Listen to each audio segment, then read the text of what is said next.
Assalamualaikum warahmatullahi wabarakatuh. Di video kali ini saya akan menjelaskan prosedur analisis item dan juga uji reliabilitas dengan menggunakan software JASP. Tapi sebelum kita praktek, saya berikan pengantar terlebih dahulu sekilas tentang analisis item dan juga uji reliabilitas. Nah, analisis item atau analisis butir itu sebenarnya dilakukan untuk memastikan bahwa kita menggunakan butir-butir yang memang berfungsi dengan baik. Nah, indikatornya butir berfungsi dengan baik itu adalah butir-butir tersebut memiliki korelasi item total yang tinggi. Nah, korelasi item total sering juga kita sebut daya diskriminasi atau daya beda. Nah, daya diskriminasi itu adalah kemampuan suatu butir untuk membedakan mana orang yang memiliki atribut yang diukur dan mana orang yang tidak memiliki atribut yang diukur. Misalkan kita mau mengukur motivasi berprestasi gitu. Nah, kemudian ada suatu butir, saya memiliki gambaran yang jelas atau rencana yang jelas terhadap masa depan saya. Nah, butir tersebut mungkin akan dijawab ya oleh yang memiliki motivasi tinggi dan dijawab tidak oleh yang tidak memiliki motivasi. Nah, butir tersebut contoh butir yang baik karena bisa membedakan mana orang yang memiliki motivasi berprestasi dan mana yang tidak memiliki. Sementara kalau butir misalkan saya senang jika mendapatkan nilai yang baik gitu. Nah, saya rasa semua orang akan merasakan senang jika mendapatkan nilai yang baik. Nah, oleh karena itu butir tersebut tidak bisa membedakan mana yang memiliki motivasi berprestasi tinggi dan mana yang tidak memiliki motivasi berprestasi yang tinggi. Jadi butir yang baik itu harus bisa mendiskriminasi atau membedakan. Nah, ini sering disalahpahami. Yang banyak yang mengatakan bahwa korelasi item total atau daya diskriminasi itu adalah indeks validitas, padahal bukan. Nah, jadi korelasi item total itu justru lebih dekat kaitannya dengan reliabilitas. Nah, korelasi item total yang diterima itu biasanya di atas 0,3. Nah, ini banyak sumber referensi yang mengatakan seperti ini. Salah satunya di bukunya Prof. Aswar yang penyusunan skala psikologi. Nah, daya diskriminasi itu lebih erat kaitannya dengan reliabilitas. Semakin tinggi daya diskriminasi item yang kita gunakan, maka reliabilitasnya juga akan semakin tinggi. Oleh karena itu, banyak yang menyarankan kalau butir-butir kita itu daya diskriminasinya rendah, itu mending kita hapus supaya reliabilitasnya bisa meningkat. Nah, reliabilitas yang diterima pada umumnya itu yang di atas 0,7. Tapi kalau tesnya digunakan untuk hal yang sifatnya beresiko tinggi, misalkan untuk seleksi atau diagnosis klinis, biasanya yang disyaratkan itu di atas 0,9. Nah, pemilihan item berdasarkan daya diskriminasi itu memang akan meningkatkan reliabilitas, tapi belum tentu meningkatkan validitasnya. Nah, ada dua kriteria dalam kita melakukan analisis butir. Biasanya kita bisa melihat pada item rest correlation. Itu kita bisa lihat item yang nilainya di bawah 0,3 itu bisa kita gugurkan. Atau cara yang kedua, kita melihat pada kolom item if item deleted atau item dropped. Itu kalau reliabilitasnya meningkat, kita bisa gugurkan dia. Nah, untuk lebih jelasnya kita langsung saja praktek dengan data. Nah, kita akan praktek dengan JASP. Kita akan pakai data yang sudah ada di JASP saja. Jadi silakan klik di sini garis 3 ini, kemudian open, kemudian data library, kemudian pilih yang reliability, kemudian pilih yang ini. Nah, jadi JASP ini mereka sudah punya data library yang bisa kita gunakan untuk pembelajaran. Jadi sudah ada datanya, jadi kita tidak perlu mencari data-data sendiri untuk untuk analisis data kita.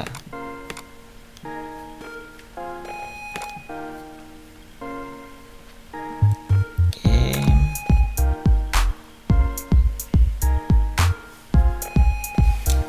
ini sudah terbuka datanya. Penjelasan data ini sendiri sudah ada di sini. Jadi ini dataset yang digunakan diambil dari 2000 students tentang SPSS Anxiety Questionnaire tentang kecemasan terhadap SPSS, yaitu terhadap statistik. Item-itemnya kurang lebih seperti ini. Item nomor 1, statistics makes me cry. Item nomor 3, standard deviation excites me. Ini item unfavorable. Kenapa unfavorable? Karena dia mengukur kecemasan. Sedangkan kalau standard deviation excite me itu kan kebalikannya. Excite me itu kan lebih ke membuat kita semangat gitu kan. Sementara kalau yang mau diukur kan kecemasannya. Nah, berarti kalau item seperti ini harus di scoring secara terbalik. Nah, ini kelebihannya kita menggunakan JASP. Kalau kita pakai SPSS, kalau ada item unfavorable itu scoringnya harus kita balik dulu.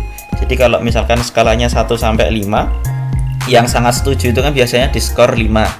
Nah, kalau item unfavorable kita balik scoringnya, yang sangat setuju kita skor 1. Tapi kalau kita pakai JASP itu kita tidak perlu balik scoringnya. Jadi nanti tinggal dimasukkan di sini. Ada reserve skill item. Nah, kita kembali ke data saja dulu. Nah, ini datanya, ada itemnya ada 23, sementara subjeknya ada 2500-an, banyak ya. Nah, kita akan uji reliabilitas dan seleksi item. Caranya klik di sini reliability, kemudian single test reliability analysis. Ini saya pakai JASP yang versi 14. Kalau yang versi lama itu menu reliability itu ada di deskriptif kalau tidak salah. Tapi kalau yang terbaru dia sudah bikin menu sendiri. Kalau yang belum update silahkan diupdate saja, kan gratis juga. Nah, jadi pilih yang single test reliability analysis. Kemudian kita Ctrl A, kita pilih semuanya, kita masukkan semuanya. Nah, kemudian apa saja yang ingin kita ketahui? Nah, ini yang penting. Ini yang juga menjadi keunggulannya JASP. Jadi kalau di SPSS itu hanya bisa melihat reliabilitasnya alpha Cronbach. Padahal alpha Cronbach itu sebenarnya memiliki banyak keterbatasan karena ada asumsi-asumsi yang sulit sekali dipenuhi. Nah, di JASP reliabilitas tidak hanya alpha Cronbach, ada macam-macam. Ada Omega Goodman, ada McDonald Omega, ada Goodman, ada Greatest Lower Bound dan lain sebagainya. Jadi lebih lengkap. Dan yang kita pengen ketahui, yang wajib kita centang ini saja, alpha Cronbach dan Omega. Kemudian yang di sini yang ini alpha Cronbach if item drop sama Omega if item drop. Kemudian item rest correlation. Kemudian average inter item correlation. Nah, itu yang wajib kita ketahui. Nah, sekarang kita bisa lihat di sini dari 23 item. Kita lihat reliabilitas omeganya 0,78, sementara reliabilitas alpha Cronbach 0,75. Nah, ini apa? Average inter item ini adalah rata-rata korelasi antar item. Itu 0,13. Nah, sekarang ini secara keseluruhan. Sekarang kita mau lihat item per item atau tiap item berfungsi dengan baik atau tidak. Nah, tadi daya diskriminasi item itu bisa dilihat dari sini. Item rest correlation. Kalau di SPSS namanya corrected item total correlation. Nah, ini sama, maknanya sama. Item rest correlation ini korelasi item total atau daya diskriminasi. Nah, tadi dari kriteria tadi yang disarankan itu yang di atas 0,3. Nah, kalau kita lihat di sini ada beberapa item seperti nomor 9, kemudian nomor 19. Ini kan di bawah 0,3. Jadi bisa kita delete, bisa kita buang. Tapi tunggu dulu. Kita lihat di sini. Contoh item nomor 3 ini. Kok bisa negatif? Nah, kalau negatifnya kecil seperti nomor 23, ini kemungkinan memang item tersebut tidak berfungsi dengan baik atau tidak bisa membedakan mana orang yang memiliki kecemasan SPSS dan mana yang tidak memiliki kecemasan. Tapi kalau negatifnya kok terlalu tinggi seperti ini kemungkinan ini bukan item yang jelek. Ini itemnya bagus, tapi cara scoring kita yang belum dibalik karena dia adalah item unfavorable. Dan kalau kita lihat di penjelasannya di sini, item nomor 3 ini kan ada bunyinya standard deviation excites me. Nah, ini kan berkebalikan dengan kecemasan itu. Jadi kita harus balik dulu scoringnya, itu seharusnya. Tapi kalau kita menggunakan JASP, itu kita tidak perlu balik scoringnya. Kita tinggal masukkan item nomor 3 ini di sini. Jadi ini ada tab di bawahnya ini, reserve scale item. Nah, kita masukkan item nomor 3 ini.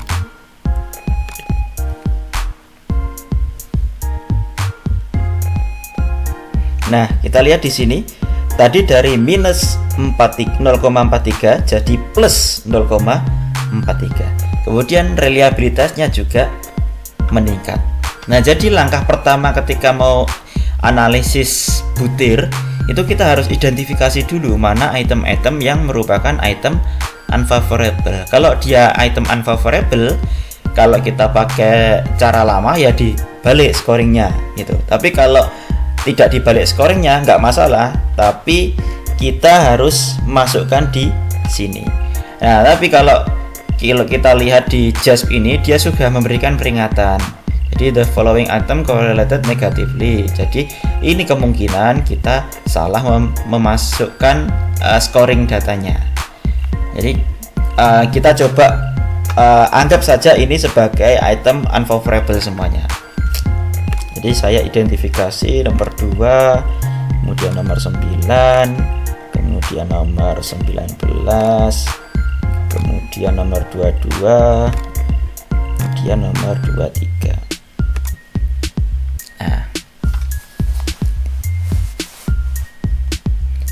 Nah, sudah selesai. Kita lihat di sini semuanya sudah menjadi positif. Nah, kan? Nah, kemudian kita lihat reliabilitasnya di sini juga meningkat jadi 0,89. Nah, ini sebenarnya sudah baik. Kemudian kita lihat di sini ini apa sih 95% confidence interval lower bound ini kan sebenarnya ini kan nilai estimasi. Sementara estimasi kita itu mungkin tidak tepat 100%. Nah, dengan keyakinan 95%, batas bawahnya itu 0,88, batas atasnya 0,90. Jadi sebenarnya alfa Cronbach kita itu aslinya itu antara 0,88 sampai 0,90. Jadi bisa 0,88, bisa 0,89, bisa 0,90. Tapi yang kita laporkan biasanya ini. Nah, kemudian kita akan melakukan seleksi item. Nah, tadi kriterianya kita gunakan kriteria yang nomor 1 aja. Jadi item yang memiliki korelasi item total yang di bawah 0,3 kita akan buang. Nah, item mana saja? Kita lihat di sini. Nomor 1 bagus, nomor 2 oke, 3 oke, 4 oke. Nah, ini nomor 9. Nah, kita buang nomor 9. Kemudian nomor berapa lagi? Nomor 23. Nomor 23. Sudah 2 item saja yang kita buang. Nah, kita lihat di sini alfa Cronbach-nya menjadi 0,90, McDonald-nya juga 0,90, meningkat tadi sebelumnya 0,89 menjadi 0,90. Nah, jadi seperti itu proses seleksi butir sekaligus estimasi reliabilitas. Nah, mungkin ada pertanyaan, kalau setelah dibuang kok masih ada yang di bawah 0,3, apa perlu kita buang lagi? Nah, itu langkah berikutnya tergantung keputusan peneliti. Misalkan ini nomor 2 ini. Nah, ini bisa dibuang, bisa juga dipertahankan. Kalau kita buang, alfa kronbahnya tetap 0,90. Omeganya juga tetap 0,90. Jadi reliabilitasnya juga tidak meningkat. Jadi kalau saya prefer untuk tetap dipertahankan saja. Seperti nomor 22 juga seperti itu. Nah, seperti itu. Tapi mau dibuang atau dipertahankan itu terserah dari peneliti. Yang penting peneliti punya alasan atau justifikasi mengapa membuang, mengapa mempertahankan. Biasanya alasan membuang itu kalau itemnya terlalu banyak gitu, dan ingin mendapatkan item yang efisien, skala yang efisien dengan jumlah item yang lebih sedikit tapi reliabilitasnya tetap tinggi. Nah, itu boleh dibuang. Tapi kalau mau dipertahankan juga tidak masalah gitu. Jadi yang penting ada alasan logis kenapa dilakukan pembuangan atau mempertahankan itu. Nah, itu saja yang bisa saya jelaskan mengenai uji seleksi item dan juga uji reliabilitas dengan JAS. Semoga bermanfaat. Assalamualaikum warahmatullahi wabarakatuh.